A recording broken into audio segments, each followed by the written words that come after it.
27 अगस्त से यूएस के 15% tariff India पे इम्प्लीमेंट हो जाएंगे। इन बढ़ती हुई यूएस इंडिया ट्रेड टेंशन्स के 3 मेजर कारण हैं। Number 1, India US trade.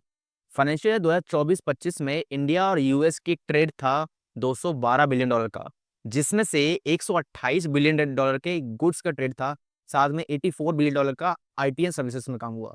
अब अगर हम बात करें सर्विसेज की, तो वहाँ पे जो ट्रेड है काफ़ी बैलेंस्ड है। दोनों ही party equally import and export कर रही हैं। लेकिन अगर हम बात करें गुड्स की, तो वहाँ पे इंडिया $46 बिलियन का सरप्लस एंजॉय करता है, जो डोनाल्ड ट्रंप की आंखों में खटकता है। इन टेंशंस का दूसरा कारण है Russian oil imports.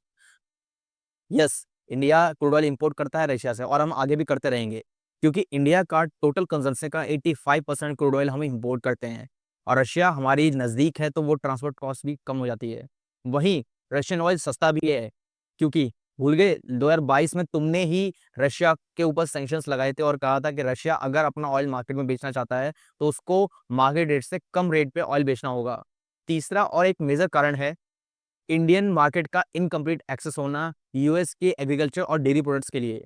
Yes, we do not allow US products in India, especially in agriculture and dairy products. इसके 3 मेजर कारण हैं। नंबर 1, यूएस में 90% क्रॉप्स जो होती हैं वो जीएम क्रॉप्स होती हैं, मतलब जेनेटिकली मॉडिफाइड। जीएम क्रॉप्स जो होती हैं उनके सीड को जेनेटिकली मॉडिफाई किया जाता है, ताकि उनमें बीमारियां कम लगे और प्रोडक्शन ज़्यादा हो सके। इन सीड्स के साथ एक मेजर प्रॉब्लम ये है कि ये सीड एवरी ईयर हमें नए खरीदने होते हैं, हम दोबारा उसको नहीं उगा सकते।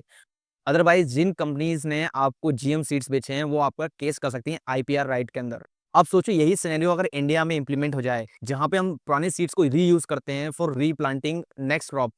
Number 2, dairy products. Yes, we do not allow American dairy products in India, क्योंकि वहाँ के पोल्ट्री फार्म्स में प्रोडक्शन बढ़ाने के लिए बूचड़ खाने का कचरा खिलाना बहुत ही नॉर्मल बात है।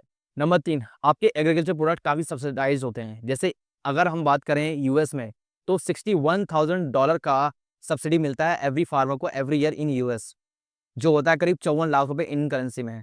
वहीं इंडिया की अगर हम बात करें, तो ये $282-85 होता है, which is around 24,000 per year per farmer.